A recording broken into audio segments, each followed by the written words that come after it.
안녕하세요. 요한계시록 62강 시간입니다. 이 시간에는 요한계시록 21장 1절부터 4절까지 말씀을 통해서 함께 은혜를 나누도록 하겠습니다. 제가 본문 말씀을 봉독합니다. 또 내가 새 하늘과 새 땅을 보니 처음 하늘과 처음 땅이 없어졌고 바다도 다시 있지 않더라.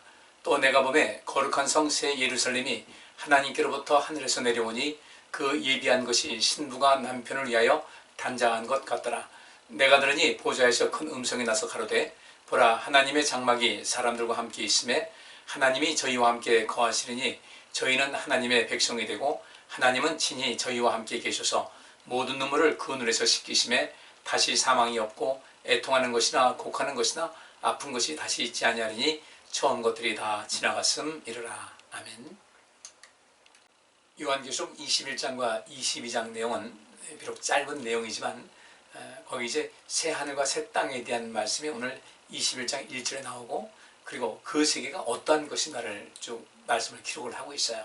오늘 본문에 있는 말씀과 더불어 또 22장에 넘어가게 되면 우리가 영생을 할 텐데, 그 영생하는 그런 모든 조건이 어떻게 충족되는가에 이것에도 말씀을 하고 있고, 그래서 우리는 이 21장과 22장을 좀 주목해서 살필 필요가 있는데, 저는 오늘 본문 말씀 또 이후에 나오는 모든 말씀을 구약시대에서 또 신약 성경에서 기록된 이 모든 말씀을 한번 인용해서 살펴보도록 하겠습니다. 이미 이에 대한 모든 것을 하나님께서 여러 선지자를 통해서 말씀하셨고, 또 예수님께서도 말씀하셨고, 예수님의 제자들도 또 말씀을 했어요. 이런 것을 우리가 살펴보면서 우리의 믿음을 더욱 굳건히 키우고, 이 새 하늘과 새 땅은 여기 생소한 것이 아니라 이전에도 이해된 말씀을 하고 있었다는 것이죠. 왜냐하면 그 당시에도 이런 그 새 하늘과 새 땅, 물론 새 하늘과 새 땅에 대한 그런 것은 앞으로 다가올 것이기 때문에 지금도 우리가 그것을 경험하지 못했고 이전에 있던 사람도 경험하지 못한 것이지만, 또 다른 면에서 본다면 새 하늘과 새 땅의 어떤 예고편이랄까 이렇게 표현해서 좀 그렇지만, 이것을 이제 사도 바울이 다녀왔던 낙원을 통해서 우리가 볼 수가 있습니다. 바울은 그것을 체험을 했고요.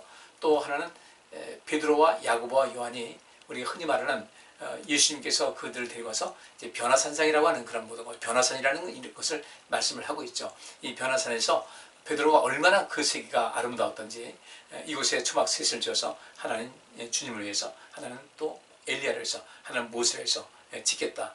그러니까 그 세상이, 이 새 하늘과 새 땅은 아니지만, 여기 말한 대로 새 하늘과 새 땅은 아니지만은 분명히 그의 또 버금가는 어떤 새로운 세계를 보았기 때문에 그들은 거기서 엄청난 감동을 했고 감격을 했던 것이죠.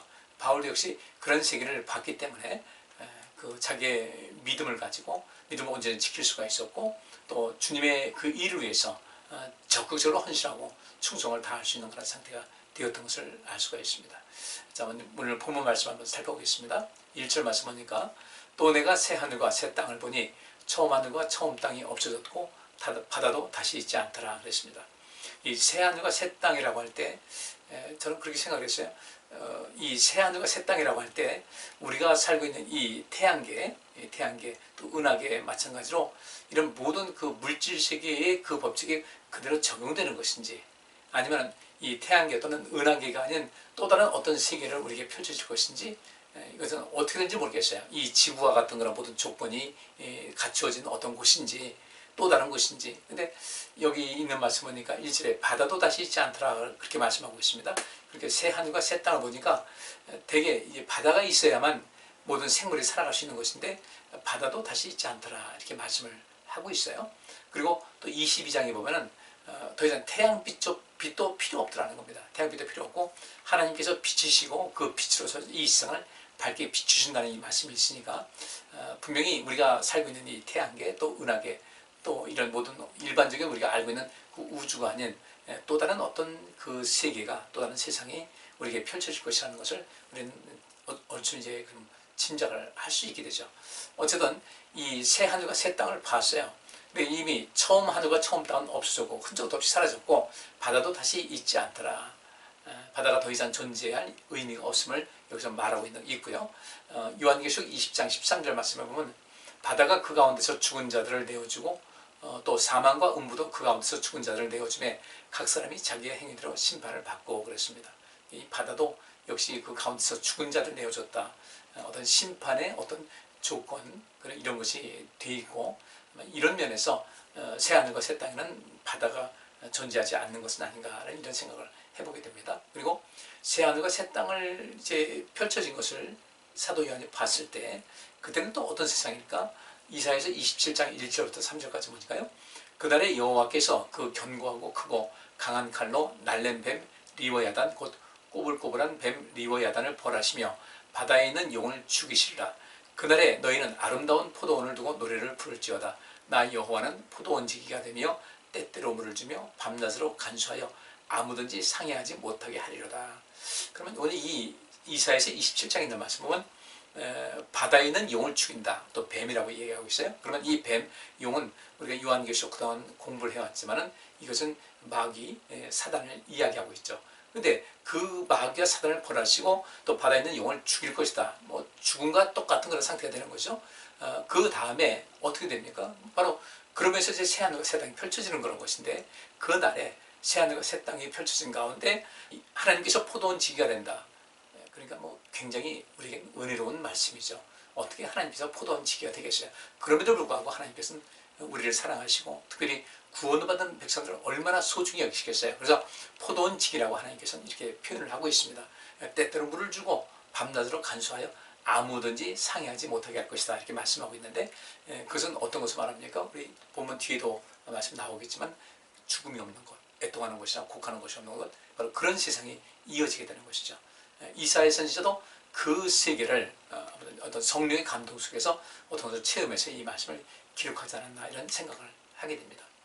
또 베드로후서 3장 9절부터 14절까지 보면요, 주의 약속은 어떤 이에 더디다고 생각하는 것 같이 더딘 것이 아니라 오직 너희를 대하여 오래 참으사 아무도 멸망치 않고 다 회개하기에 이르기를 원하시느니라. 그러나 주의 날이 도적같이 오리니 그날에는 하늘이 큰 소리로 떠나가고 체질이 뜨거운 불에 풀어지고 땅과 그 중에 있는 모든 일이 드러나리로다. 이 모든 것이 이렇게 풀어지리니 너희가 어떠한 사람이 되어야 마땅하뇨? 거룩한 행실과 경건함으로 하나님의 날이 임하기를 바라보고 간절히 사모하라. 그날에 하늘이 불에 타서 풀어지고 체질이 뜨거운 불에 녹아지려니와 우리는 그의 약속대로 의에 구하는 바 새하늘과 새 땅을 바라보도다. 그러므로 사랑하는 현 자들아, 너희가 이것을 바라보나니 주 앞에서 점도 없고 흠도 없이 평강 가운데서 나타나기를 힘쓰라. 아멘. 자, 이 말씀 보니까 베드로가 이 얘기를 했단 말이죠. 베드로가 그 새하늘과 새 땅에 대해서 이야기를 하고 있고, 또 주의 날이 이제 임하게 되면 그날에는 하늘이 큰 소리로 떠나가고 체질이 뜨거운 불에 풀어지고, 뭐 체질이라는 것은 이 땅을 말하는 것이에요.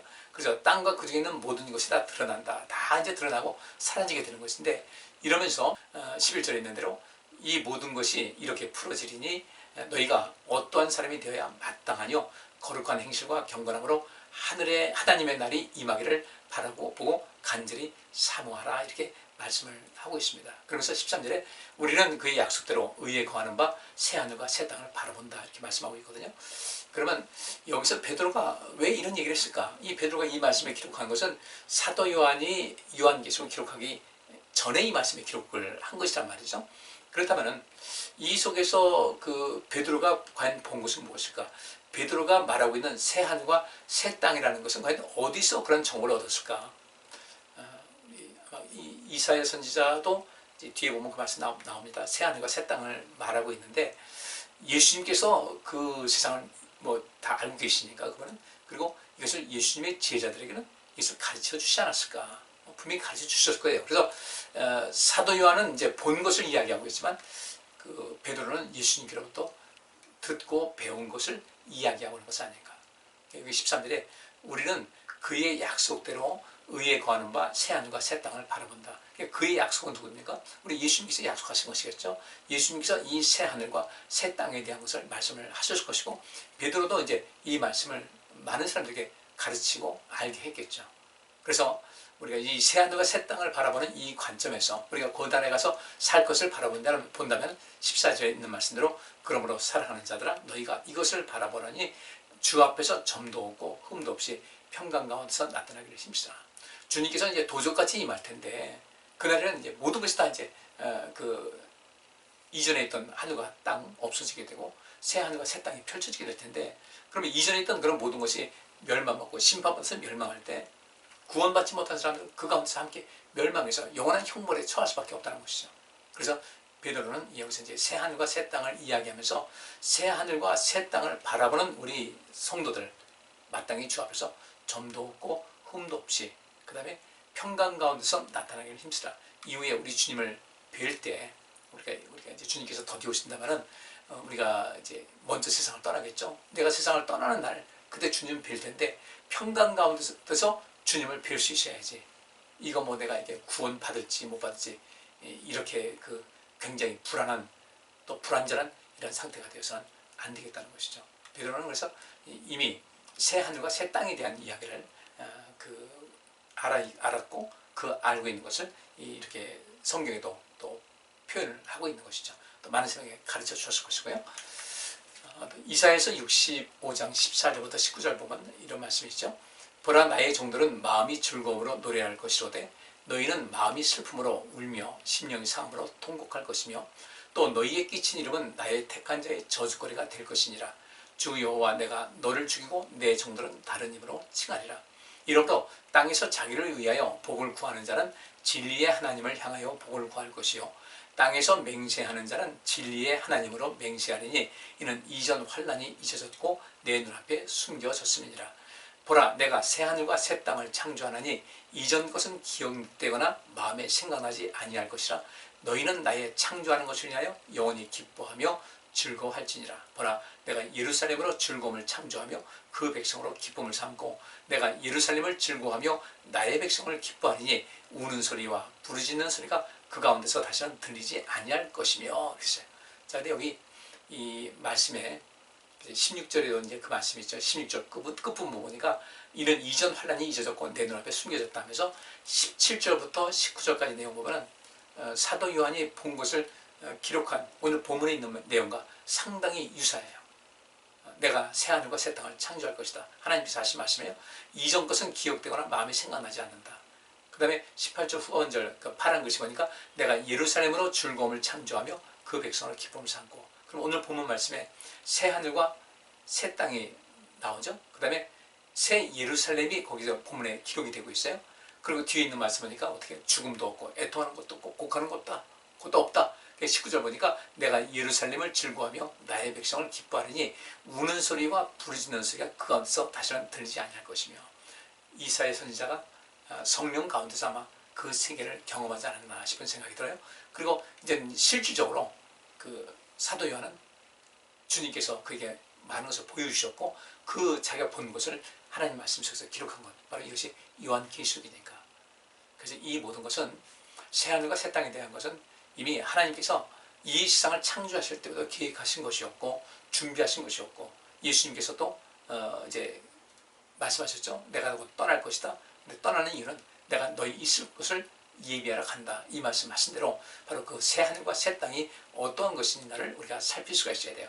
그러면 새하늘과 새 땅이 뭐 길거리가 어떻게 생겼고 이건 나와 있지 않습니다. 뭐 22장에 보면 하나님 아버지와 예수 그리스도의 그 보좌로부터 그 물이 근원이라서 생명수가 흘러나오고 뭐 이런 얘기가 나오긴 하지만은 어떤 구체적인 것은 나와 있지 않단 말이죠. 근데 그 새 하늘과 새 땅에서 또 새 예루살렘에서 있는 것은 어떤 것인가? 하나님께서 그 백성들을 기뻐하신단 말이죠. 구원받아서 그곳에 온 사람들을 환영하고 기뻐하시면서 이제는 그들에게 절대로 우는 소리와 부르짖는 소리가 나오지 않도록 도와주신다는 것이죠. 참 너무너무 감사한 내용이에요. 그래서 우리가 복 있는 사람인데 그러기 위해서 우리가 베드로 후서에 나온 대로 베드로 사도가 말한 대로 우리가 새 하늘과 새 땅을 간절히 바라보는 주님께서 약속하신 그 땅에 들어가서 간절히 바라보면서 흠도 없고 점도 없는 그 삶을 향하여서 끊임없이 우리가 변화되는 삶을 추구하고 또 힘써야 된다는 것을 말씀하고 있는 것이죠.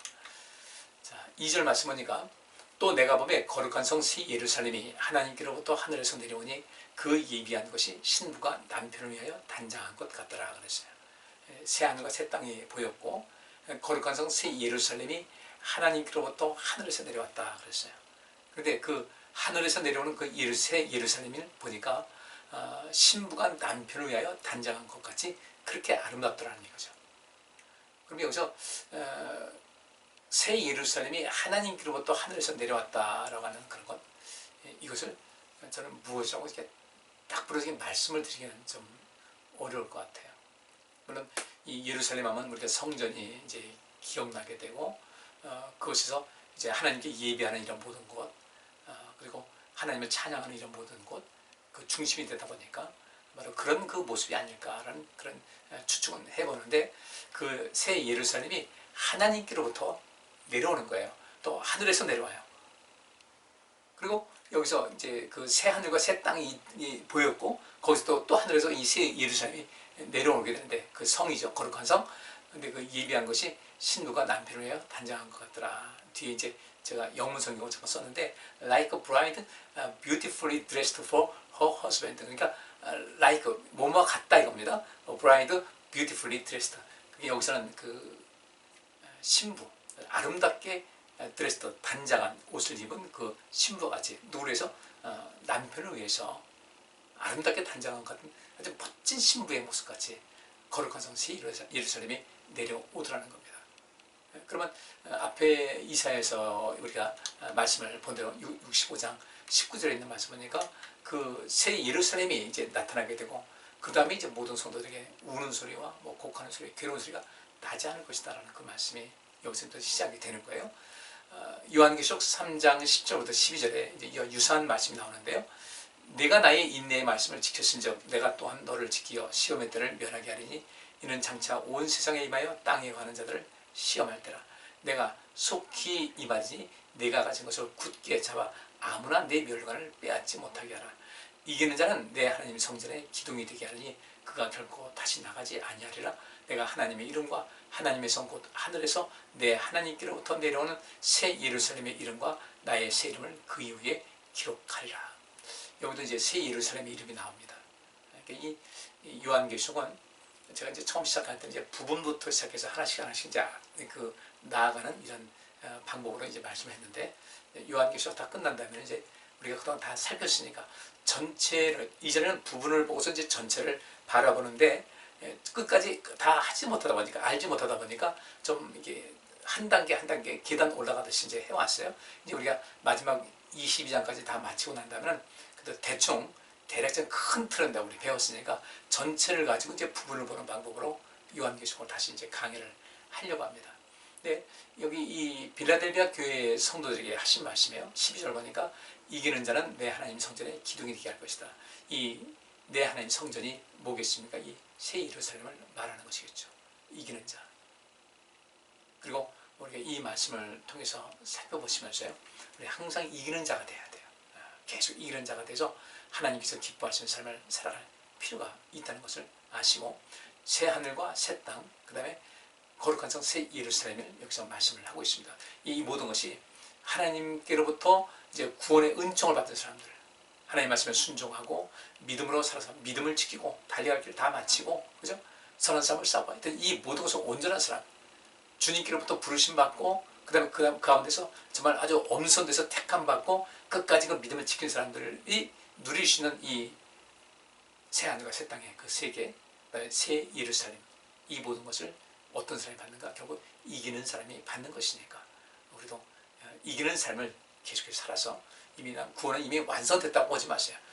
구원의 길은 그 구원에 이르는 모든 그 길을 예수님께서 완성시켜 놓으셨지만 그 길을 끝까지 걸어야만 내가 이기는 자가 되고 완성된 자가 되는 것을 믿으셔서 여러분이 새 하늘과 새 땅, 새 예루살렘에 동참하는 그 하나님의 장막 안에 거하는 여러분들 되시기를 바랍니다. 여기 이제 3절과 4절 말씀 보니까요, 내가 들으니 보좌에서 큰 음성이 나서 가로되 보라 하나님의 장막이 사람들과 함께 있음에 하나님이 저희와 함께 거하시리니 저희는 하나님의 백성이 되고 하나님은 친히 저희와 함께 계셔서 모든 눈물을 그 눈에서 씻기심에 다시 사망이 없고 애통하는 것이나 곡하는 것이나 아픈 것이 다시 있지 아니하리니 처음 것들이 다 지나갔음이라 말씀하고 있습니다.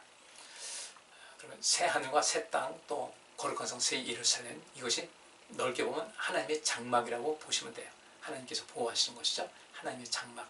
그 장막은 보통 집을 얘기합니다. 예수님께서 내가 너희 있을 곳을 예배하러 간다 할 때 그 장막 다 같은 개념인데, 사도 요한에 들으니까 보좌에서 큰 음성이 나서 가로되 보라 하나님의 장막이 사람들과 함께 있다. 하나님의 장막, 하나님의 장막입니다. 하나님께 속한 거예요. 그 장막 안에 사람들과 함께, 사람들이 함께 있는데 하나님이 저희와 함께 거하신다는 거예요. 참 놀라운 점이죠. 하나님의 장막이 사람들과 함께 있는데 하나님께서 저희와 함께 그 장막 안에 거하신다.